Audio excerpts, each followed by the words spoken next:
महाराष्ट्र राज्याची निर्मिती 1 मे 1960 साली झाली। त्याला 106 जणांनी प्राणाहुती देऊन या महाराष्ट्र मुंबईसह महाराष्ट्र मिळवला। परंतु त्यावेळेला बेळगाव, कारवार, निपाणी, भालकी, बिदर हे मराठी बहुभाषिक भाग हा महाराष्ट्रात आला नाही म्हणून तेव्हापासून लोक आंदोलन करतायत। आता सतत हे आंदोलन चालू असताना तेथील मराठी भाषिकांवर आता अन्याय होत आहे आणि यात सगळ्यात महत्त्वाचं वंदनीय हिंदुहृदय सम्राट शिवसेना प्रमुख बाळासाहेब ठाकरे यांनी 1969 साली याला आंदोलन घेतलं। 69 हुतात्मे तेव्हाही झाले, परंतु हा प्रश्न सुटला नाही। आदरणीय अटल बिहारी वाजपेयींनी एक पुढाकार घेऊन दोन्ही राज्याच्या मुख्यमंत्र्यांना बोलावलं, पण कर्नाटकचे मुख्यमंत्री आले नाहीत।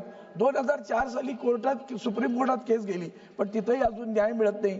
आता काय होतंय, आता बेळगावमध्ये मराठी भाषिक कोणी असेल किंवा मराठी भाषेसाठी कोणी प्रयत्न करत असेल, आंदोलन करत असेल, त्याला तडीपार केलं जातं। आणि म्हणून आता शुभम शेळके नावाच्या एका कार्यकर्त्या जो विधानसभेची निवडणूक लढवला त्याला तडीपार केलं जाते। आणि म्हणून मी आपल्या माध्यमातून मागणी करतो की या बेळगाव, कारवार, निपाणी, भालकी, बिदर हा जो भूभाग आहे त्याच्यावर राष्ट्रपती राजवट लावावी आणि तेथूनच्या मराठी भाषिकांना सन्मानाने जगता यावं, यासाठी सरकारनं पुढाकार घ्यावा ही विनंती। धन्यवाद।